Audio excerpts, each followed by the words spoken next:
Hi, magandang gabi sa inyong lahat, Batang Maynila to. It's ito mga kaibigan. Meron na naman pong panibagong reklamo na ifinail laban dito kay suspendidong Bureau of Corrections Chief Gerald Bantag. At this time, ito po ay may kinalaman sa kanyang pangtutorture dyan sa mga inmate dyan po sa New Bilibid prisons. At ang nag-file po ng complaint ay mismong Bucor, ha? Ito pong ahensya ng gobyerno na minsang hinawakan ni Bantag, ito po yung nagrereklamo laban sa kanya. So ang nag-file po ay Bureau of Corrections, nag-file po sila ng reklamo dito sa Department of Justice.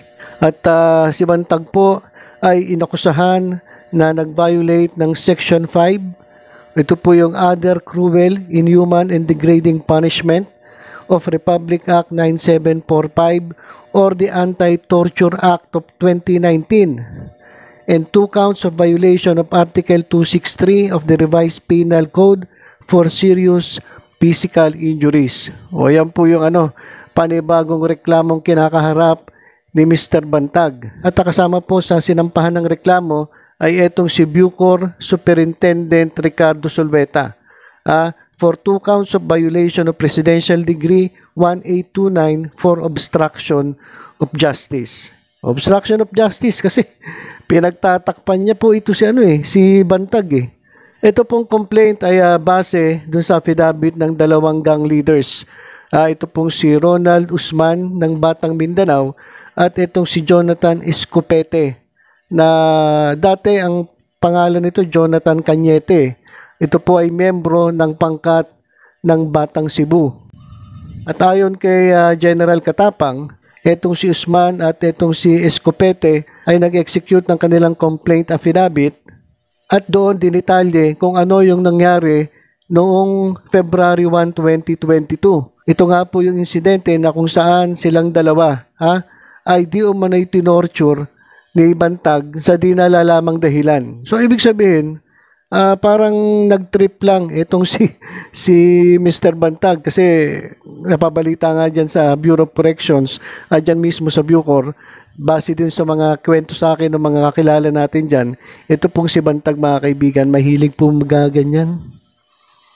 Umaga pa lang daw yan, lasing na.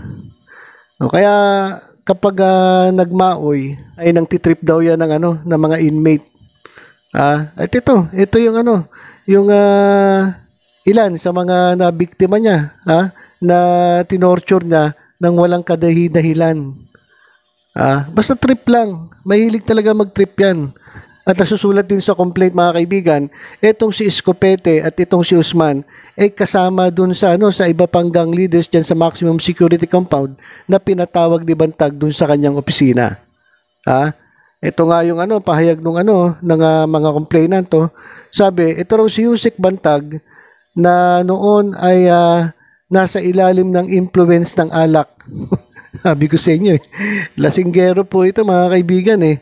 At dahil nga siya lasing na, for no apparent reasons, ang ginawa sa kanila, sila ay tinorture. At they were inflicted with serious physical injuries. O yan po yung nakasulat dun sa complaint na itong dalawang inmate na ito. Ang ginawa raw kay Usman mga kaibigan, hinawakan daw siya ni Bantag dun sa kanyang kanang kamay. At ang ginawa ni Bantag, sinaksak niya yung kanang palad. Yung kanang palad ni Usman. At ang ginamit ay ang double-bladed na kutsilyo. O yan po si Bantag. Ganyan po kadelikado itong taong ito mga kaibigan.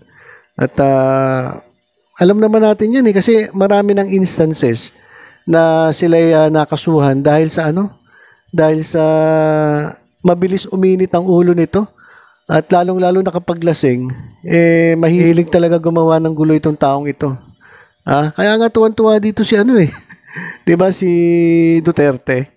'Di ba pinagmalaki pa niya nung inassign niya yan bilang Bucor chief, kwento pa niya na itong si Bantag pinili niya na mamuno diyan sa Bucor kasi nangahagis daw ng granada.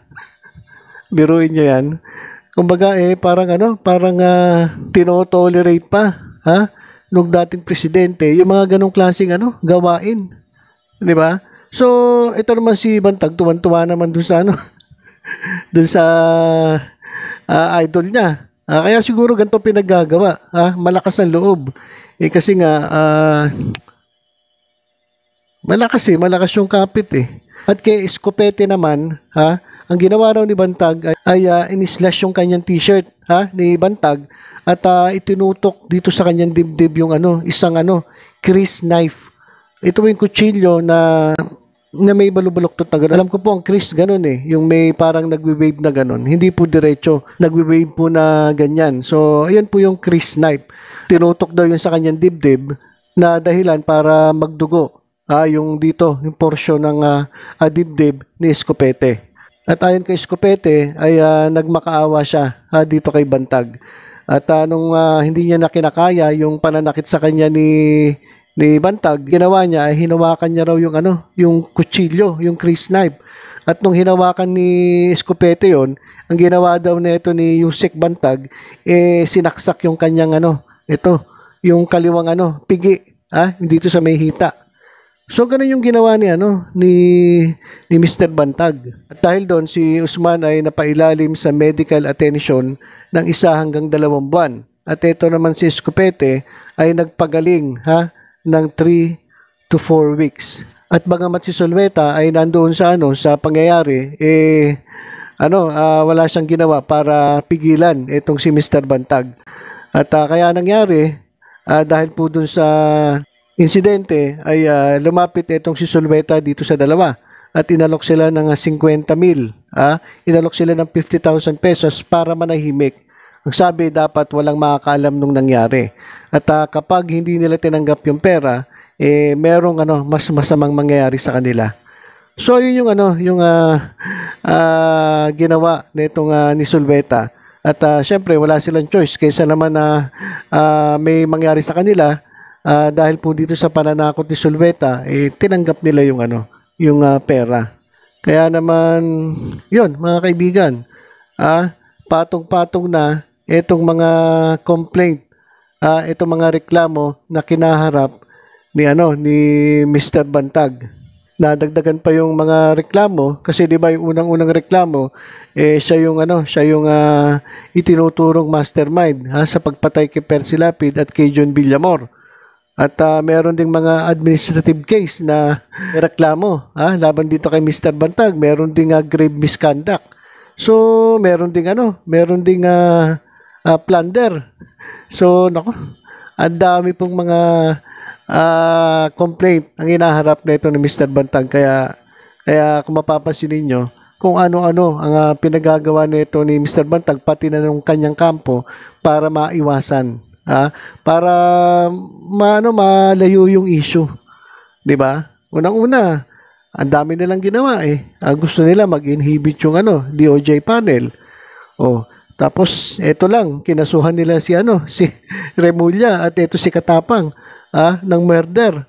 Biruin mo, sila yung tinuturo ng mga inmate, tapos ngayon itinuturo nilang mastermind ito si Secretary Remulla. So hindi natin alam kung ano yung totoo. Kaya nga gusto natin maumpisahan na itong paglilitis Kaso dito pa nga lang sa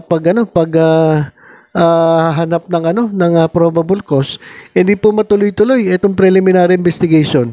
Dahil nga hinaharang nila, puro delay. So yun mga kaibigan, yun po yung update natin dito kay Mr. Bantag. At hindi pa natin alam kung kailan yung susunod na hearing. Ang alam ko, ito pong January, lalabas na po yung resolution kung ito bang DOJ panel ay mag-inhibit o hindi. Yan po yung abangan natin. Hello mga nanonood dyan, mag-subscribe po kayo sa Batang Maynila Toys. Ay, mali, ganyan pala.